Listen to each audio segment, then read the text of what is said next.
So essentially, destroy Sarah's credibility now to sort of close, parang close the gap so close that the gap, yeah. Ito yung Chibi.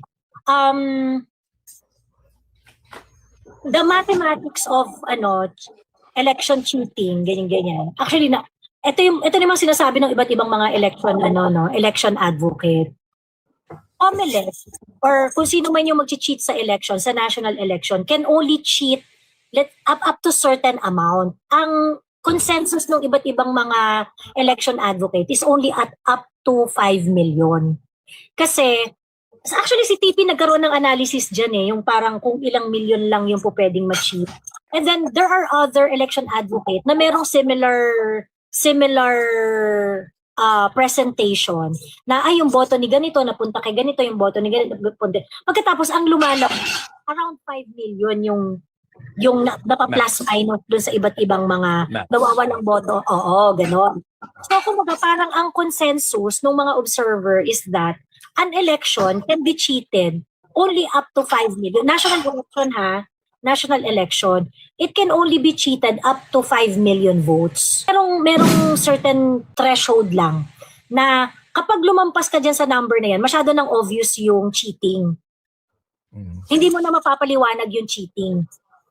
Ngayon, kung ikaw gusto mong manalo sa election, you do not want an election na obviously illegitimate. Kasi nga, obvious na obvious ang pandaraya. So, gano'n. Kaya nga ito, di ba, yung kay Bato and Bam, na parang, yung 6 million difference. Hanggang doon na lang. Kasi anything more than that, parang, talaga lang? Parang, saan naman nakuha yung boto? Saka mahirap siyang, pag malayo talaga yung gap, bridging the gap through cheating. Ay, una-una, magkaka-cheating ba? Yes, magkaka-cheating. But the cheating is about to bridge the gap.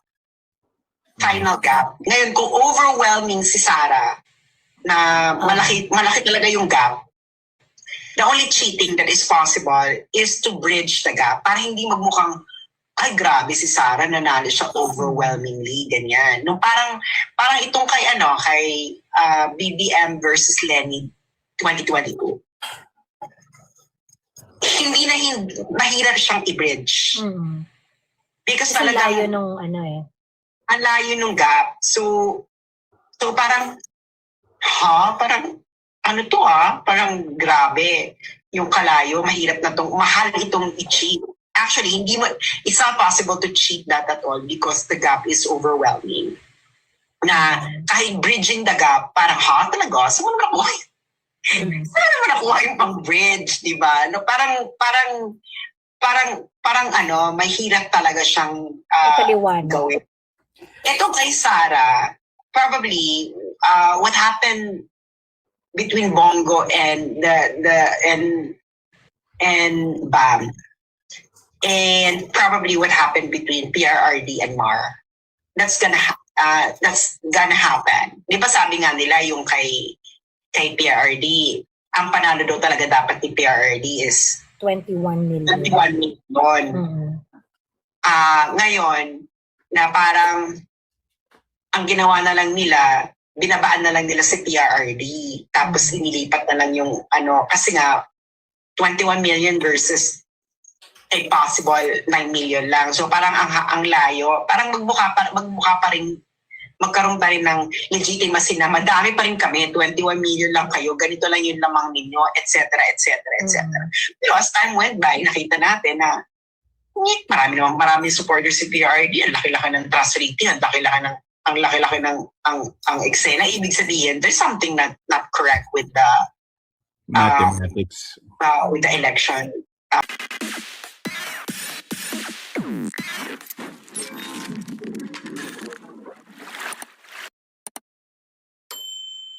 Which goes to my second point na, okay, I really like na ginagawa mo to, Miss Joey, Miss Sass, na, nagpapaakyat ng mga opposition or even ka-DDS. Is there like, ano ba tawag yan? Like, a forum where palakihin pa to? Or, hanggang sa 2028? Are you cooking something? Are you guys doing anything? Well, we have to make noise. Kailangan natin mag-ingay para hindi makalimutan to. 'Di ba? Kasi yan nga yung reason kaya I push for that ay kami naman signature campaign na minaliit ng sangkaterbang mga DDS din, 'di ba? Ganyan. Kasi we really have to make noises. So, I agree. lalo na sa international community, no, dapat nag-iingay talaga dyan. Dapat talaga para hindi makalimutan itong matinding pag-violate sa karapatan ni PRRD and how ICC became a political tool ng mga bansa na led by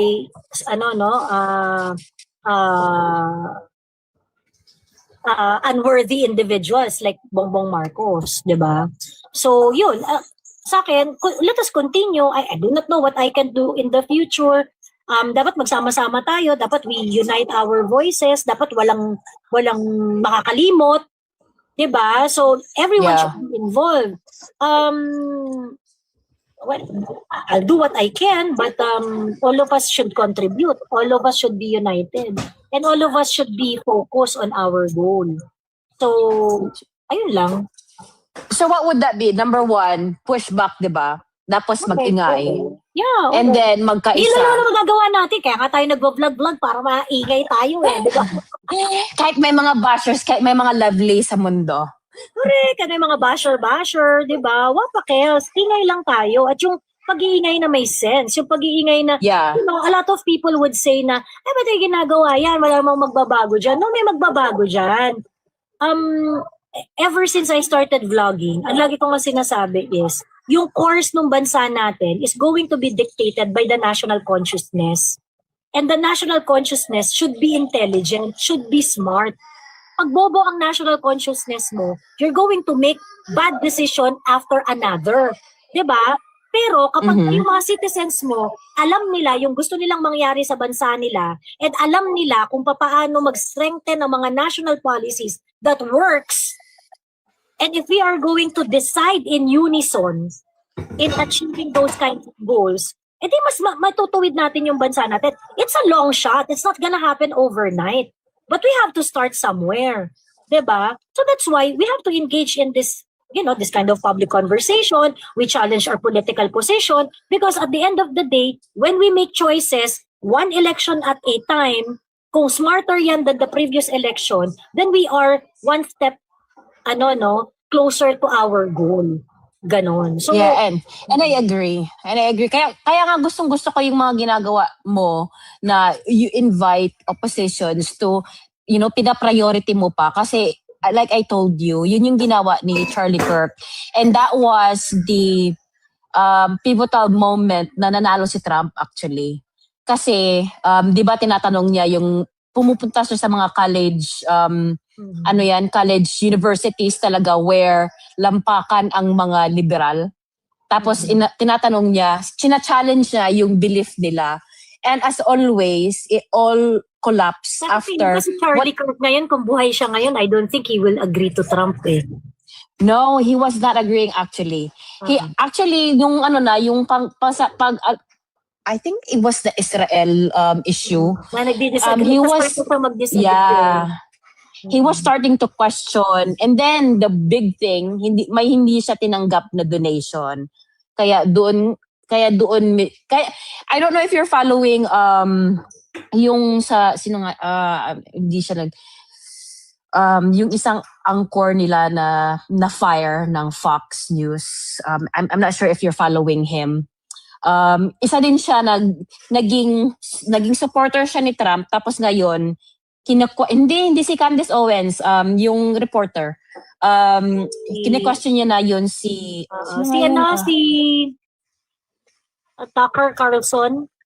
Ayun, si Carlson, si Tucker. There we go. Siya, and I like his stand kasi tinatanong niya talaga yung mga tanong na hindi matanong ng mga media.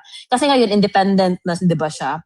Tapos, kine-question niya yung mga decisions talaga ni Trump at saka this administration, which is good. You can support someone, but when it comes to making decisions na hindi na siya pang United States from people of the United States, that you're allowed to ask, and I think that's a good practice to ask questions talaga. And like I said, Charlie Kirk was the one who flipped the New Jersey state through talking. Talagang ganito lang, talking, and may malilinawagan talaga na mga natutulog na mga consciousness dyan. So, thank you, Miss Joey. And I'm here kung gusto mo lang ng help. But I will do my part as well. That's my commitment.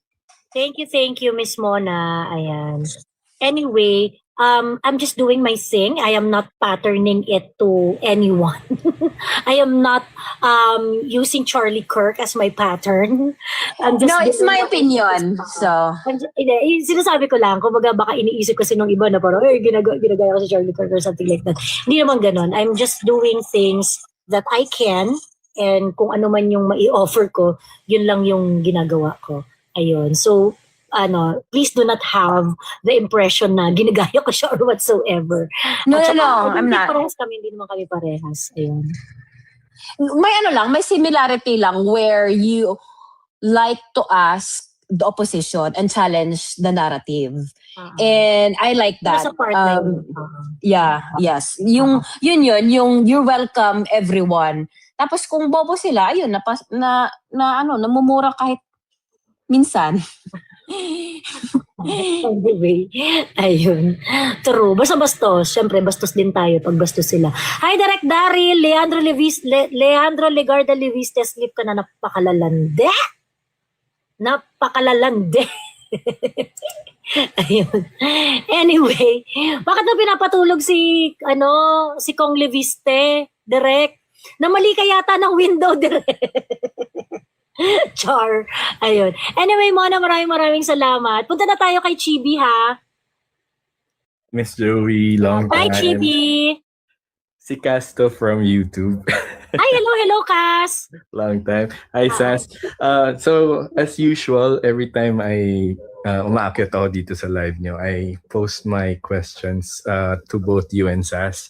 On top of my list, ano sa tingin nyo yung possible? Because obviously, I don't think malakas or mataas yung chance ng possibility na ma-impeach si Sarah, right? And sinusundan ko rin yung mga yung mga analysis nyo based on sa mga interest ng mga parties here, that it's not in the best interest of the current administration to really impeach Sarah because they need a punching bag.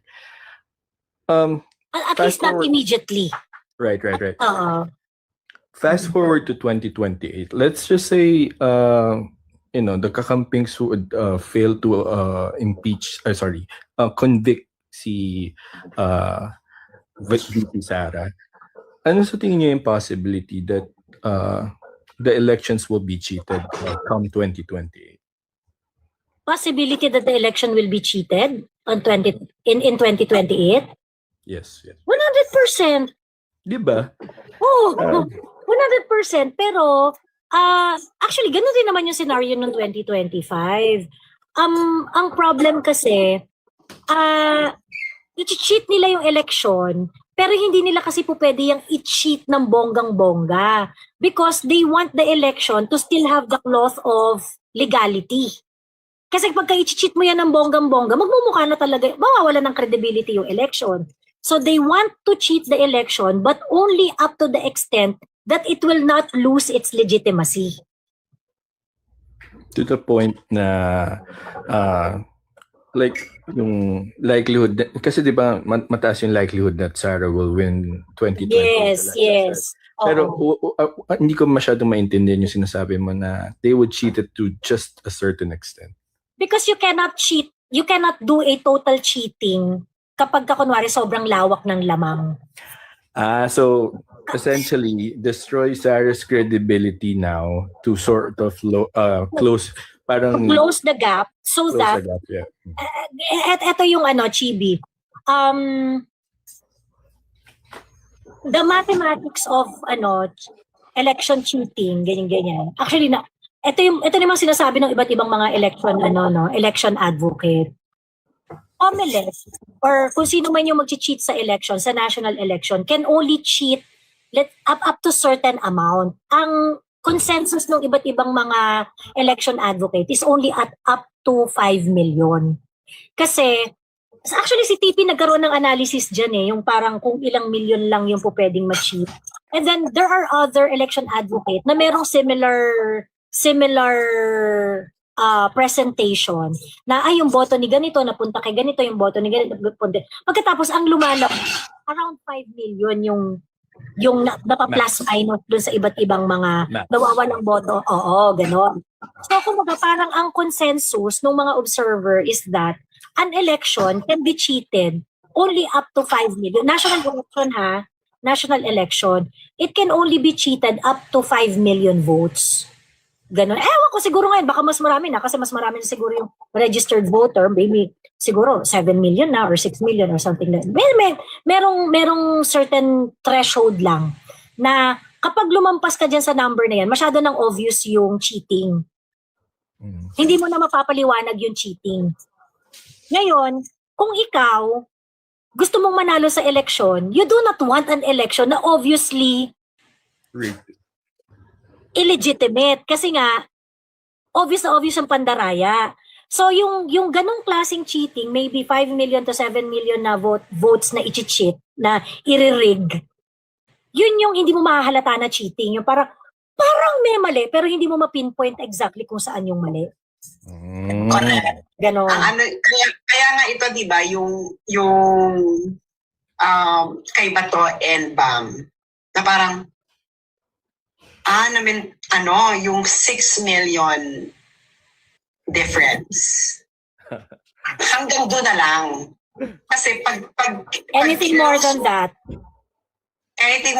parang, talaga lang? Parang, saan naman nakuha yung boto? Saka mahirap siyang, pag malayo talaga yung gap, bridging the gap through cheating. Ay, una-una, magkaka-cheating ba? Yes, magkaka-cheating. But the cheating is about to bridge the gap. Final gap. Ngayon, kung overwhelming si Sarah, na malaki talaga yung gap, the only cheating that is possible is to bridge the gap para hindi magmukhang, ay grabe si Sarah, nanalo siya overwhelmingly, ganyan. Nung parang itong kay BBM versus Lenny 2022. Hindi mahirap siyang i-bridge. Because kasi talaga layo nung ang layo nung gap. So parang parang parang grabe yung kalayo, mahirap na mahal itong i-cheat. Actually, it's not possible to cheat that at all because the gap is overwhelming. Na kahit bridging the gap, parang talaga, saan mo naman nakuha yung pang-bridge, di ba? No, parang mahirap talaga siyang gawin. Ito kay Sarah, probably what happened between Bongo and Bam, and probably what happened between PRRD and Mar. That's gonna happen. Di ba sabi nga nila yung kay PRRD, ang panalo daw talaga dapat ni PRRD is 21 million. Ngayon, na parang ang ginawa na lang nila, binabaan na lang nila si PRRD. Tapos inilipat na lang yung kasi nga 21 million versus a possible 9 million lang. So parang ang layo, parang magmukha pa rin, magkaroon pa rin ng legitimacy na madami pa rin kami, 21 million lang kayo, ganito lang yung lamang ninyo, etc. Pero as time went by, nakita natin na marami supporters si PRRD, ang laki-laki ng trust rating, ang ang laki-laki ng ang eksena, ibig sabihin there's something not correct with the Mathematics. election result. Ang dami pa ng trusted to, ang dami pa ng effect ang gusto ng governments. Pwede rin na nagkaroon sila ng change of mind. And that is difficult with to bridge pagdating sa numbers. And then we saw that there might actually be a change of mind in 2022 kasi nga grabe yung laki ng tinaas ng boto ni Inday Sara versus PRRD from 16 million to 32 million. So double. So may mga nagka-change of mind nga na eksena. Na hindi bumoto noong 2016 sa Duterte, and they're taking their vote ng 2022 because of the Duterte effect. Because of the Duterte presidency. Kasi yung boto ni PRRD noong 2016, may mga Marcos voters na noon eh. May mga Marcos voters na noon. And ngayon 2025, nakita natin na 26 million si Bongo, si Bam Aquino. Ang layo pa rin yung lamang, parang 6 million ata, halos 6 million yung lamang. So most probably, that is a preview of the 2028 election. Na if Inday Sara will win, it's gonna be a 6 million difference. Yun na yung lower, yun yung parang max ng cheating na pwede nilang gawin. Oo, na ganyan yung difference between Sara and ano. Kaso nakikita natin, di ba, yung election survey. Ngayon, sabi nila, ang tambalang ganito, ang tambalang ganyan ay mas malaki, ay ganito lang, ganito. Mali naman yung survey na yan kasi hindi naman kasi bumuboto ang mga tao ng parehong president and ang president and vice president are voted separately. Kaso nung 2022, nung panahon kasi na yon, natural yung alliance ni PRRD, ni Marcos at ni Duterte kasi sila yung inaapit dilaw parado eh. Ito ngayon ang narrative. Kung sino man yung lalaban kay Inday Sara, kayo yung umaapi kay Inday Sara. Kayong dalawa. Hindi naman kayo Inday Sara, kayo umaapi sa image sa mga Pilipino. Sino yung nangaapi? Si Sara or si Marcos and company. Sila yung ngayon yung mga camping na hindi ito ay para sa justice. Bakla hindi ganyan mag-isip ang mga Pilipino. Ang mga Pilipino titingnan nila, sige bakit ito nangaapi? Ganyan mga justice etusera. Alam niyo ang social psychology ng mga Pilipino tuwing election. Diba? Meron yang nababasa nila ang mga pangyayari. Like for example, ilang beses yung kinukumbinsi yung mga tao na huwag iboto si BBM kasi ang mga pamilya niya. Pakinggan mo mabuti kasi magtitiklop lang ako ha. Lalagyan ng gown niyon. Lalabas si Narshi ay. Maglalagay na ng down ni si Narshi ng labanan niya. Oo.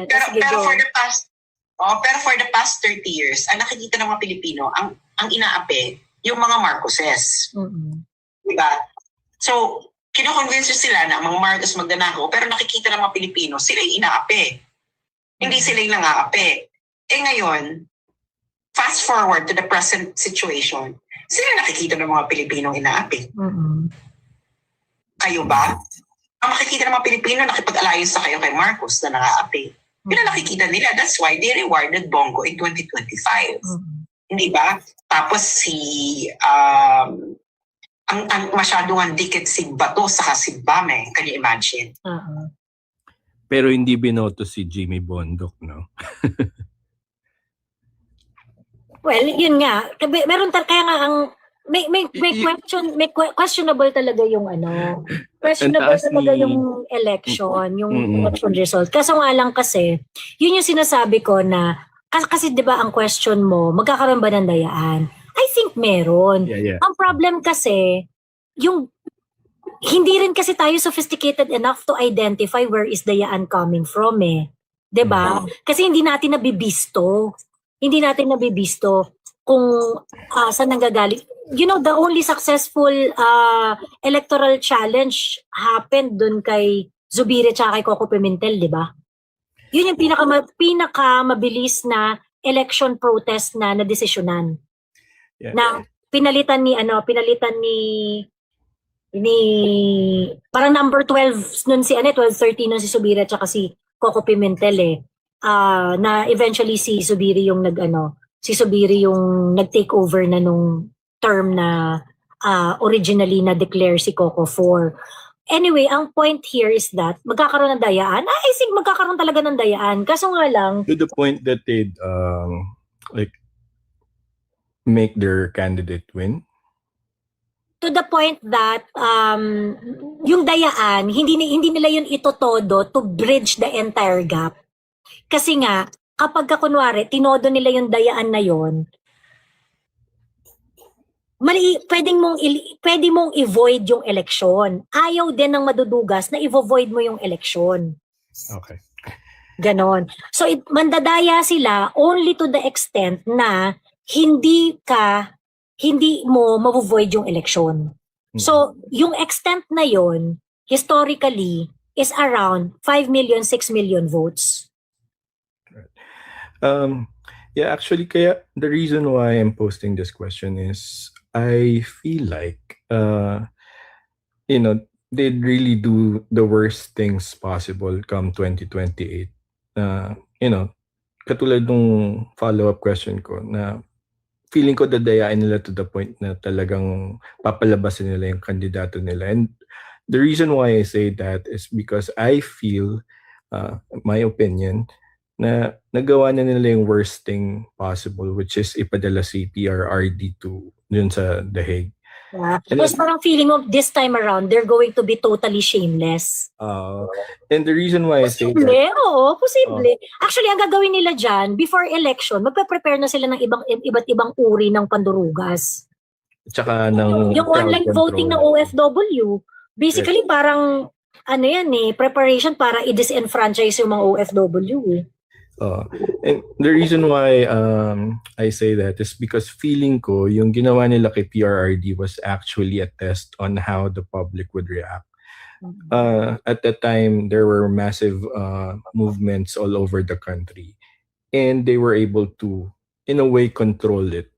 So feeling ko that was parang they were testing the public to its limits, and hindi ko alam how far they can go as pagdating doon sa 2028 if they try something crazy like that. So, yeah.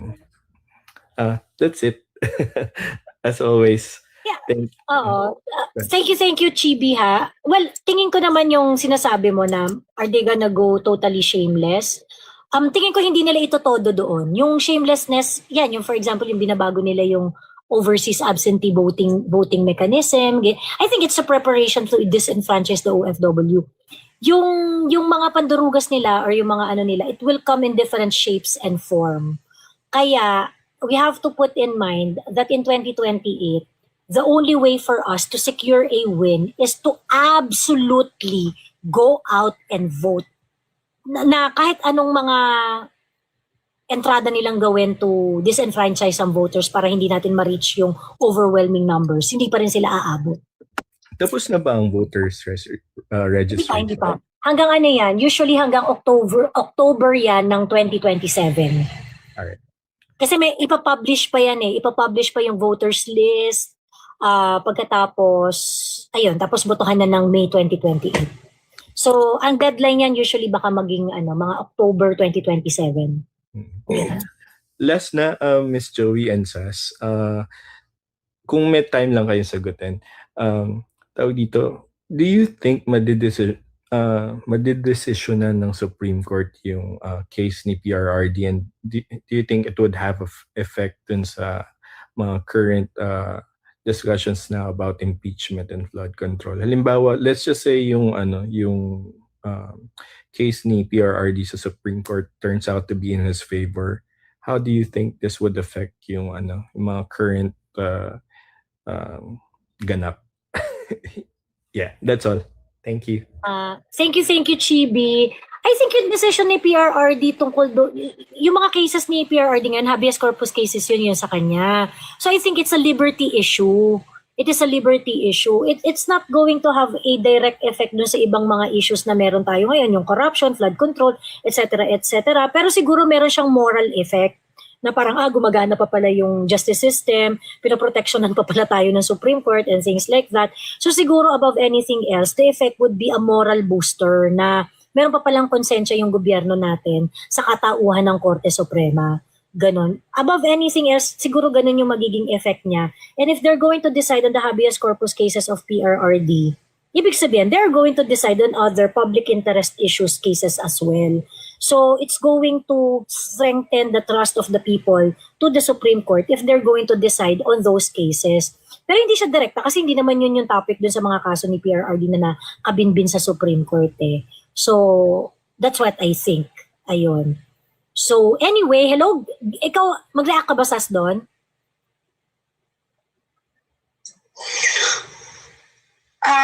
Actually, hintayin na lang natin ang mga susunod na kabanata.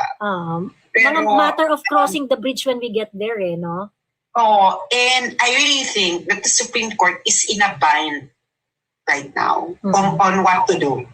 Kasi ganito the mere fact that you entertain Bato's petition, it means that the warrant can be challenged in the court. And that was not afforded to PRRD. So, parang by action, you already demonstrated that what happened to PRRD is actually unconstitutional. Kasi if pwede pa lang ganon, in-entertain nyo kay Bato, bakit ito kay PRRD nagmadali yung gobyerno? Ibig sabihin, the government was actually acting on bad faith. They would like to prevent PRRD the same procedural justice that is now being granted to Bato. Nagigets ninyo? So, yung government, they manipulated the timeline in order for them to actually execute what they wanted to do, to remove PRRD and to effectively shut his mouth. Kita mo si PRRD ngayon, no? Hindi to katulad ni Laila de Lima. Si Laila de Lima, nakakapagsulat pa siya ng mga letters sa preso sa Pilipinas to send a message to the Filipino people. It's not allowed in the ICC. Correct. Total deprivation of his liberty. Ayun. Anyway, Gali, hello? Gail pala, sorry. Gail, hello. Sorry, nakita. Ayan. Hello, Gali. Hello, Gail. Good morning. Good morning na sa inyong dalawa, Miss Sas. Teka, Gail, basahin ko lang yung message ni Direk Daniel. Sabi niya, alam ng lahat na hindi siya mai-impeach. Gusto lang nila sirain si Inday sa national TV, patagalin ng mga antay para mababad. Correct? Yes. So true. So, yun nga, Miss Joy, may one question lang ako. But first of all, I would like to congratulate you kasi nag-move na ang SC regarding dun sa petitions natin ng Tay Kami Naman. Ang question ko lang dun, kung if ever ba gumawa na action yung SC regarding sa dun sa mga petition or sa mga cases ni PRRD, connected ba yun or may possible impact ba yun sa kung ano yung magiging status ng warrant ng kay Bato? Oo, may sila yung magkadugtong yun yung final ni Bato in relation yun sa kaso ni PRRD. Yung inaano ni Attorney Torion. So Bato de la Rosa, parang Rodrigo Duterte Keneso. Kasi parang ang nangyari doon, hindi pa ako naaaresto. Pero kasi si Rudy Duterte, ginawa na ito. So, nagtatanong ako kasi pwede itong mangyari sa akin. Parang ganun yung kaso na final ni Senator Bato through Attorney Torion. So, definitely related siya. So, possible dahil doon, baka lalong tumagal yung decision ng SC. Kasi sa ginagawa nila ngayon, sobrang tagal nilang mag-react doon sa cases. Dapat hindi. Actually, dapat hindi. Kasi nga liberty issues yan. Habeas corpus nga yan. Dapat na mabilisan lang yun. Ang hindi mapaliwanag dito, bakit nagtatagal yung SC? Yun yung hindi natin alam kung bakit ayaw nilang mag-decide. And another liberty is being threatened right now. And that is the liberty of Bato, unjustly being deprived.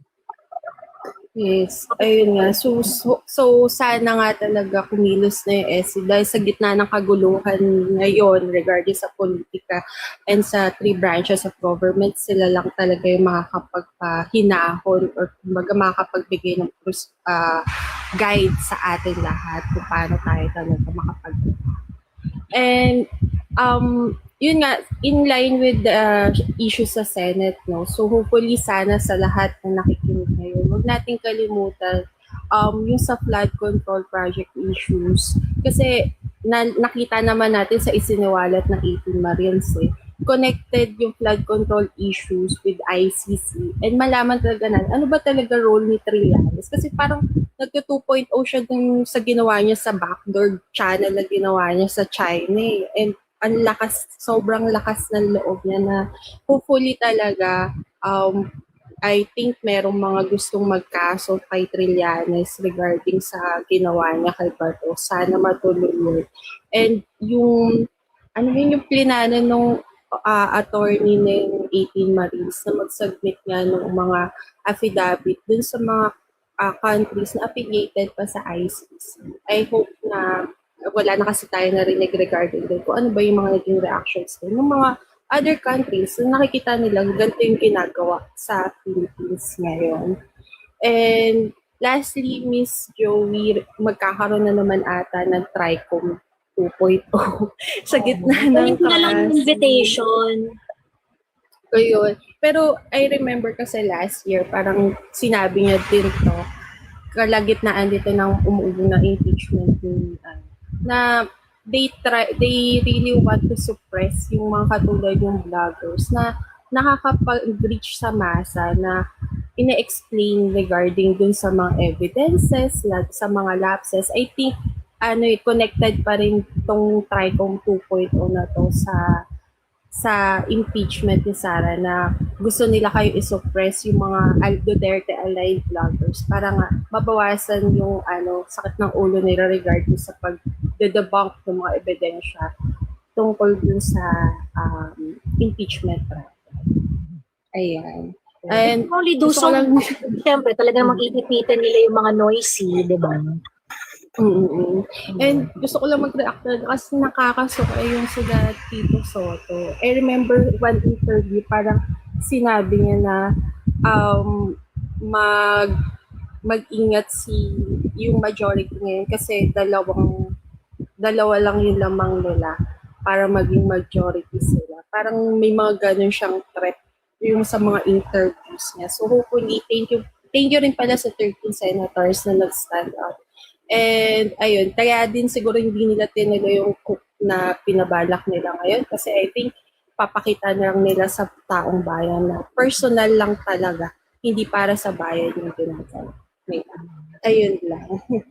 Yun lang, Miss Joey and Miss Ras. Thank you so much. Thank you for sharing your thoughts, Gail. Ingat ka. Maraming salamat. Ingat din. Thank you. Okay, bye-bye. Hello, Siomay. Siomay ni Makoy. Hello, Siomay.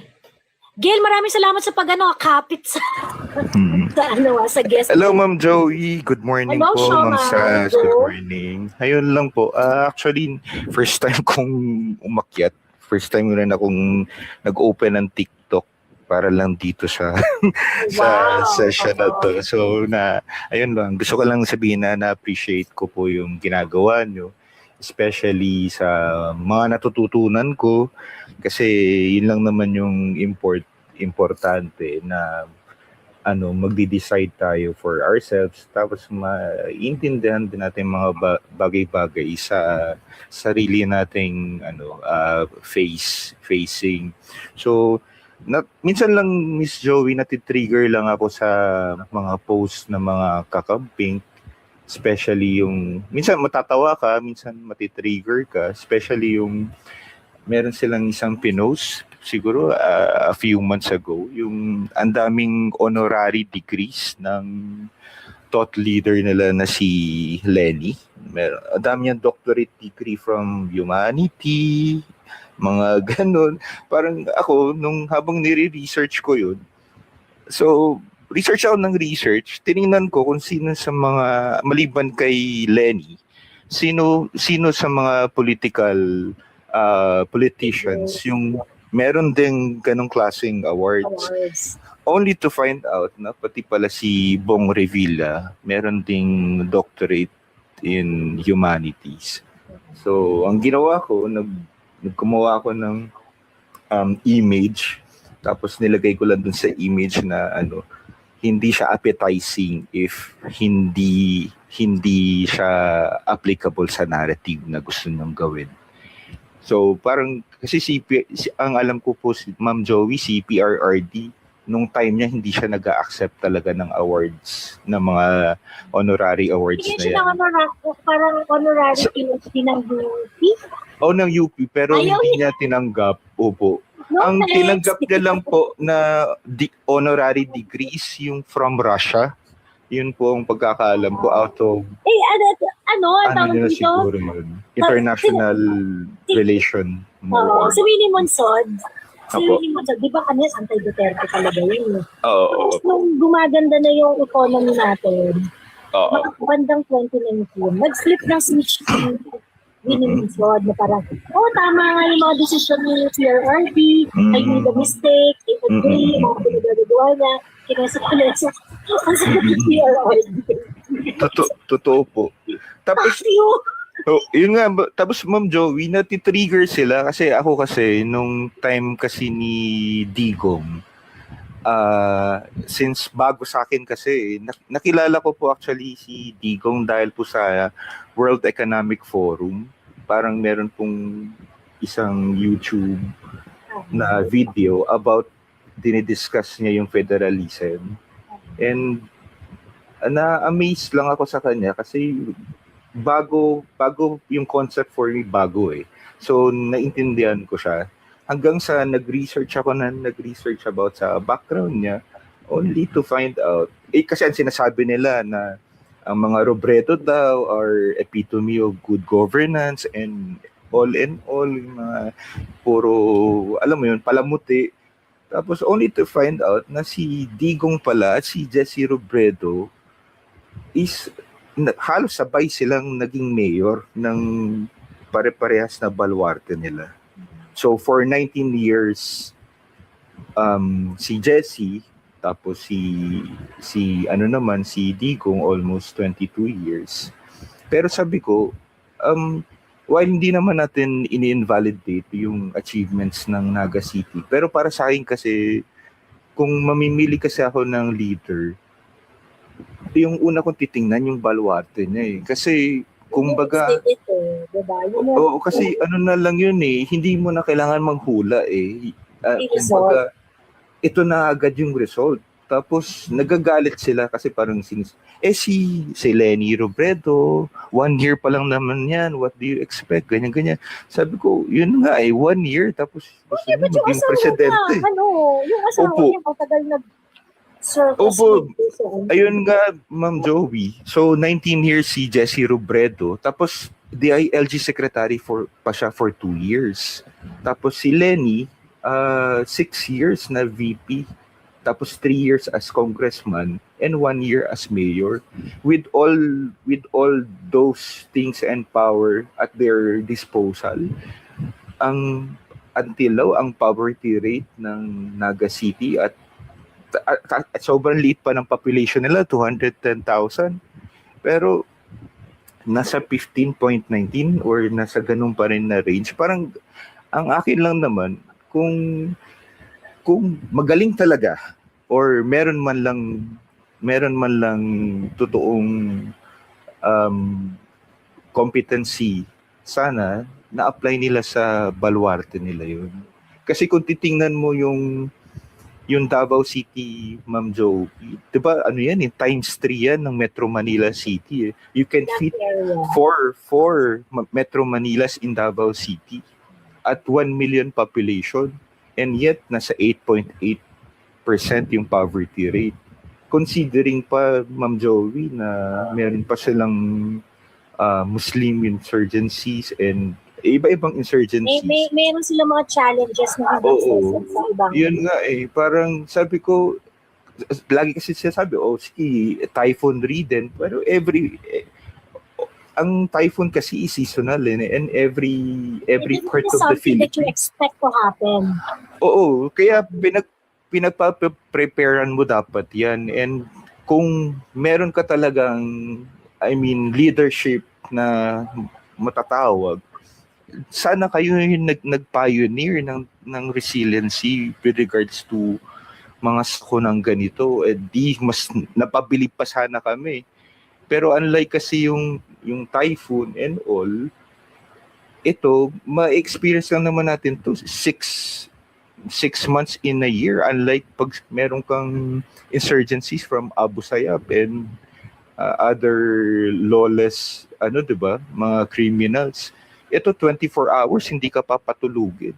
Kaya dapat talaga yung policy and yung peace and order mo, kailangan mo ng strong leader. And doon ko nakita yung family nila na meron talaga silang paninindigan pagdating when it comes to Yun nga yung dapat, kumbaga, that is how we should relate our politics to others. Kami, wala kami drama-drama, result ang hinahanap natin.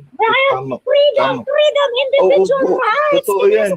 so, yung mga Kaya ganyan, nga, kami, ako nga sabi ko nga, those Ma'am are Joey, important things, di ba? Those are important, pero, result is important talaga. yes po, mas importante talaga yung result. Pero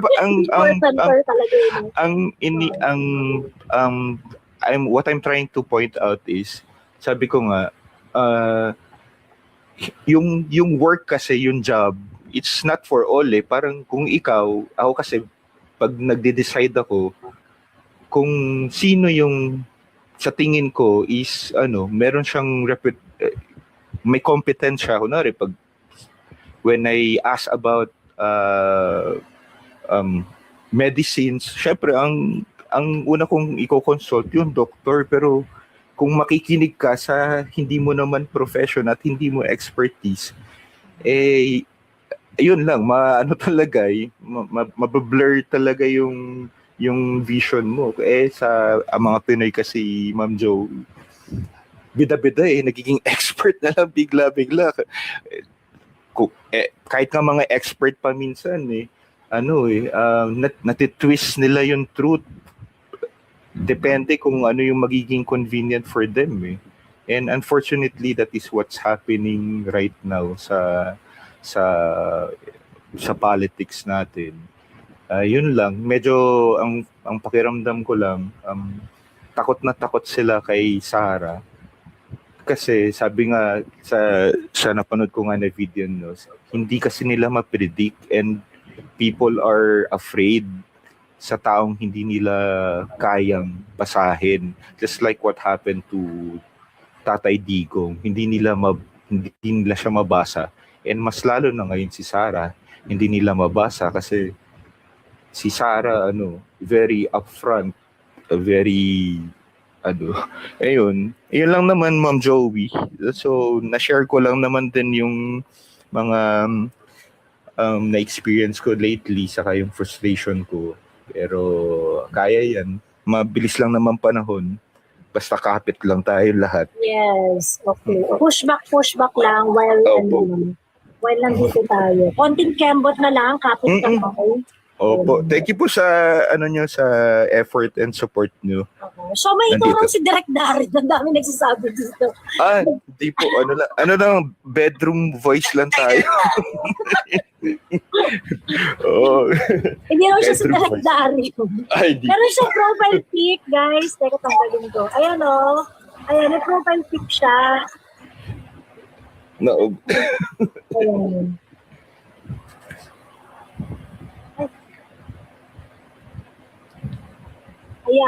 Ayan, meron siyang profile. Hindi siya si Hindi po. Hindi si Direk. Big time po si Direk. Lang po tayo, alipin sa gigilid. Anyway, ayan. Thank you very much. Ayan. Sige, tapusin na natin to. Siomay, ha? Punta na tayo kay Narshi, tapos at saka si June, pagsasaraduhin ko na ng tindahan. Kasi mag-alas 4 na.